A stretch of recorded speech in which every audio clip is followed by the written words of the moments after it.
Hello everyone, इस video में हम करेंगे एक्सरसाइज 9.3 में से सम नंबर 6 एंड 7। तो यहाँ पर सम नंबर 6 की स्टेटमेंट है, in figure diagonals AC and BD of a quadrilateral ABCD intersect at O such that OB equals to OD। तो आप यहाँ पर डायग्राम में देख सकते हो कि ABCD एक क्वाड्रिलेटरल है जिसके डायगनल AC एंड BD एक दूसरे को पॉइंट O पर इंटरसेक्ट करते हैं इस तरह से कि OB इक्वल्स टू OD। या फिर हम ये भी कह सकते हैं कि यहाँ पर AC ने इस BD को बाइसेक्ट किया है, यानी कि इसको दो इक्वल पार्ट्स में डिवाइड किया है। इसी के साथ साथ हमें यहाँ पर ये भी गिवन है कि if AB equals to CD, यानी कि ये जो साइड है वो इस अपोजिट साइड के इक्वल है। तो हमें यहाँ पर शो करना है इसके फर्स्ट पार्ट में कि एरिया ऑफ ट्रायंगल DOC इस ट्रायंगल का जो एरिया होगा वो इक्वल होना चाहिए एरिया ऑफ ट्रायंगल AOB, यानी कि इस ट्रायंगल के। इसी तरह से इसके हमें सेकंड पार्ट में प्रूफ करना है कि area of triangle DCB equals to area of triangle ACB। तो इन दोनों ट्रायंगल्स के एरिया को भी हमें इक्वल प्रूफ करना है। और फिर हमें यहाँ पर थर्ड पार्ट में प्रूफ करना है कि DA is parallel to CB और ABCD इज़ अ पैरेललोग्राम। और यहाँ पर एक हिंट भी हमें दिया गया है कि from D and B draw perpendiculars to AC, कि यहाँ पर D से हमें AC के ऊपर एक परपेंडिकुलर ड्रॉ करना है और इसी तरह से B से भी AC के ऊपर एक परपेंडिकुलर को ड्रॉ करना है। तो चलिए करते हैं सम के सॉल्यूशन को। तो सबसे पहले हमने यहाँ पर लिख दिया है गिवन। तो इस सम में हमें गिवन ये है कि ABCD एक क्वाड्रिलेटरल है जिसके अंदर OB एंड OD एक दूसरे के इक्वल हैं और AB एंड CD भी एक दूसरे के इक्वल हैं। इसके बाद हमें तीन पार्ट यहाँ पर प्रूफ करने हैं जिसको हमने टू प्रूफ के अंदर लिख दिया है, first part, second part and third part. और जो हमें हिंट दिया गया था तो उसके लिए हमने यहाँ पर कंस्ट्रक्शन में लिखा है कि draw DN perpendicular on AC। तो यहाँ पर हमने एक परपेंडिकुलर ड्रॉ किया है D से AC के ऊपर जिसको नाम दिया गया है DN, आप ये देख सकते हो। और इसी तरह से BM परपेंडिकुलर ऑन AC और पॉइंट B से AC के ऊपर भी एक परपेंडिकुलर ड्रॉ किया गया है और इसका नाम है BM। तो अब इसके प्रूफ के लिए तो फर्स्ट पार्ट में हम यहाँ पर यूज़ कर रहे हैं कि इन ट्रायंगल DON, यानी कि एक ये ट्रायंगल एंड ट्रायंगल BOM, एक ये ट्रायंगल, हम सबसे पहले इन दोनों ट्रायंगल्स को एक दूसरे के कॉन्ग्रुएंट प्रूफ करेंगे। और हमें ये पता है कि जब दो ट्रायंगल कॉन्ग्रुएंट होते हैं तो उनका एरिया भी एक दूसरे के इक्वल ही होगा। तो अब सबसे पहले इन दोनों ट्रायंगल में जैसे कि हमें ये गिवन था कि DO एंड BO एक दूसरे के इक्वल है, तो पहला पॉइंट हमने यही यूज़ किया है कि DO इक्वल्स टू BO और इसका रीज़न हमने लिख दिया है गिवन। इसके बाद एंगल DNO, यानी कि ये एंगल, एंड एंगल BMO, यानी कि ये एंगल, ये दोनों एंगल भी एक दूसरे के इक्वल होंगे क्योंकि हमने यहाँ पर परपेंडिकुलर्स को ड्रॉ किया था, तो इसलिए दोनों एंगल 90 डिग्री के हो जाएंगे। इसके बाद हमने यूज़ किया यहाँ पर कि एंगल DON, यानी कि ये एंगल, एंड एंगल BOM, यानी कि ये वाला एंगल, हमने इन दोनों एंगल्स को इक्वल लिख दिया है। और इसका रीज़न है कि ये दोनों एंगल वर्टिकली अपोजिट एंगल हैं। जब भी दो लाइन इस तरह से एक दूसरे को इंटरसेक्ट करती हैं तो इस टाइप के जो एंगल बनते हैं उनको हम बोलते हैं वर्टिकली अपोजिट एंगल। यानी कि हमने यहाँ पर इन दो ट्रायंगल्स में दो एंगल्स को और एक साइड को प्रूफ किया है, तो इसलिए हम कह सकते हैं कि ये दोनों ट्रायंगल कॉन्ग्रुएंट हैं। और यहाँ पर हमने रूल यूज़ किया है एंगल एंगल साइड। तो इसका मतलब है कि triangle DON and triangle BON ये एक दूसरे के कॉन्ग्रुएंट हैं AAS रूल से। और अगर ये दोनों ट्रायंगल एक दूसरे के कॉन्ग्रुएंट हैं तो इनका एरिया भी इक्वल ही होगा। Area of triangle DON equals to area of triangle BOM। और इस स्टेप को हमने यहाँ पर नाम दिया है इक्वेशन नंबर 1। इसके बाद हम यहाँ पर ट्रायंगल यूज़ करेंगे DNC एंड ट्रायंगल BMA। और इन दोनों ट्रायंगल को भी हम एक दूसरे के कोंग्रेंट प्रूफ करके इनके एरिया को एक दूसरे के इक्वल शो कर सकेंगे। तो अभी जैसे कि हमने प्रूव किया है कि DON एंड BOM यानी कि ये वाला ट्रायंगल और ये वाला ट्रायंगल एक दूसरे के कोंग्रेंट हैं। तो अगर ये ट्रायंगल कोंग्रेंट हैं तो CPCT से इनके किसी भी पार्ट्स को हम इक्वल शो कर सकते हैं। तो हम यहाँ पर ये लिख देंगे कि जो DN है यानी कि ये वाली साइड ये इस BM के इक्वल होगी और इसका रीज़न रहेगा CPCT, यानी कि हम ये लिख सकते हैं कि in triangle DNC and triangle BMA DN equals to BM और इसका रीज़न ये है CPCT। इसके बाद इस ट्रायंगल में ये वाला एंगल यानी कि एंगल DNC और इस ट्रायंगल में ये वाला एंगल यानी कि ट्रायंगल BMA, ये दोनों ही एंगल 90 डिग्री के हैं। तो इसलिए इन दोनों को भी एक दूसरे के इक्वल हम लिख सकते हैं और इसका रीज़न हो जाएगा ईच 90 डिग्री। इसके बाद जैसे कि हमें कहा गया था कि ये साइड और ये साइड एक दूसरे के इक्वल है, तो अब ये भी हम यहाँ पर यूज़ करेंगे कि DC इक्वल्स टू BA और ये हमें स्टेटमेंट के अंदर ही गिवन था। तो यहाँ पर भी हमने इन दोनों ट्रायंगल के अंदर 3 पार्ट्स को इक्वल शो कर दिया है, जिसमें से एक तो 90 डिग्री का एंगल है, एक उसी 90 डिग्री के एंगल के अपोजिट में साइड यानी कि उसका हाइपोटेन्यूज है और इससे अलग एक और साइड को हमने यहाँ पर इक्वल प्रूफ किया है। तो इसलिए हम इन दोनों ट्रायंगल को कॉन्ग्रुएंट कह सकते हैं और यहाँ पर हमने रूल यूज़ किया है राइट एंगल हाइपोटेन्यूज साइड यानी कि RHS रूल। और अगर ये दोनों ट्रायंगल भी एक दूसरे के कॉन्ग्रुएंट हैं तो इसलिए इनका भी एरिया एक दूसरे के इक्वल हो जाएगा और यहाँ पर इसको हमने नाम दिया है इक्वेशन नंबर 2। अब हम इक्वेशन 1 एंड इक्वेशन 2 को ऐड करेंगे।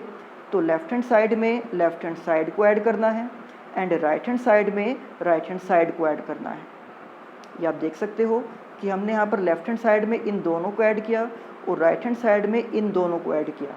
तो जब हम DON एंड DNC को ऐड करेंगे, आप यहाँ पर डायग्राम में देख सकते हो कि जब हम DON यानी कि इस ट्रायंगल को और DNC इस ट्रायंगल को ऐड करेंगे तो इनको ऐड करने से ये वाला कंप्लीट ट्रायंगल बन जाएगा,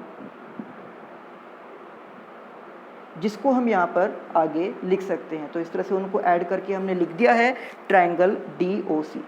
अब इसी के राइट हैंड साइड में BOM एंड BMA को जब हम ऐड करेंगे तो ये है BOM और ये है BMA। तो इनको ऐड करने से ये वाला ट्रायंगल यहाँ पर आ गया है जिसका नाम है ट्रायंगल AOB। तो हमने यहाँ पर BOM एंड BMA को ऐड करके लिख दिया है ट्रायंगल AOB और इस सम के फर्स्ट पार्ट में यही हमें प्रूफ करना था। अब इसके बाद इसके सेकंड पार्ट के लिए तो जो फर्स्ट पार्ट में हमने स्टेटमेंट प्रूफ की है उसको दोबारा से हम यहाँ पर लिख देंगे कि DOC इक्वल्स टू AOB और इसका रीज़न यहाँ पर आ जाएगा प्रूव्ड अबव। अब इसके बाद हम यहाँ पर दोनों साइड में इस BOC को ऐड करेंगे। आप यहाँ पर डायग्राम में देखिए कि अभी फर्स्ट पार्ट में हमने ये प्रूफ किया है कि triangle DOC and triangle AOB कि इन दोनों का एरिया एक दूसरे के इक्वल है। अब इन दोनों ही ट्रायंगल में हम इस वाले ट्रायंगल को ऐड कर देंगे। तो जब इस ट्रायंगल को हम ऐड करेंगे तो इनको ऐड करने से ये ट्रायंगल आ जाएगा जिसका नाम हम लिख सकते हैं ट्रायंगल DCB। आप यहाँ पर देखिए कि हमने इन दोनों ट्रायंगल्स को ऐड किया है और इसको ऐड करने से यहाँ पर आ गया है ट्रायंगल DCB। इसी तरह से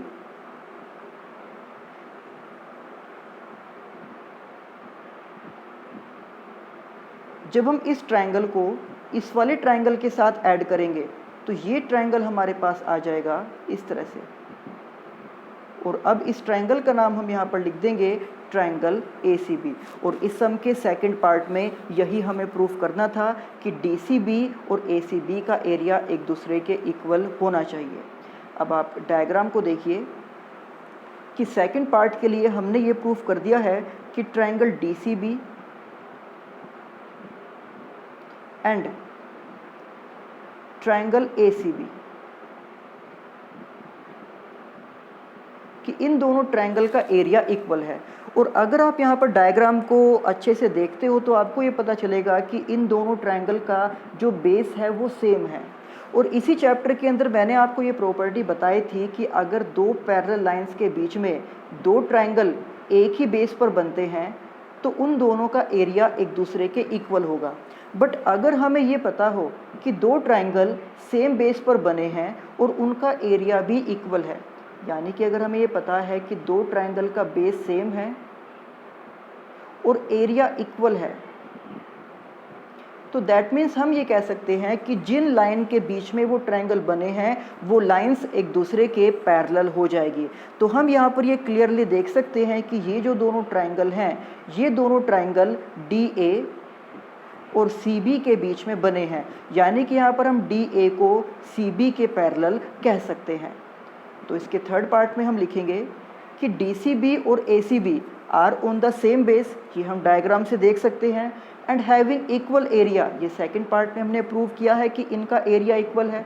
तो अगर इनका सेम बेस है और इनका एरिया इक्वल है, दैट मीन्स जिन जिन लाइन के बीच में वो बने हैं, यानी कि DA और CB के बीच में वो बने हैं, तो DA और CB एक दूसरे के पैरेलल हो जाएगी। और अगर यहाँ पर अपोजिट साइड पैरेलल है, आप डायग्राम में देखिए कि ये हमें स्टेटमेंट के अंदर गिवन था कि AB और DC एक दूसरे के इक्वल हैं, और अभी हमने ये प्रूफ किया है कि DA और CB एक दूसरे के पैरेलल हैं, यानी कि यहाँ पर एक पेयर तो अपोजिट साइड का ऐसा है कि वो दोनों साइड एक दूसरे के इक्वल हैं, और अपोजिट साइड का एक पेयर ऐसा है कि वो दोनों साइड एक दूसरे के पैरेलल हैं।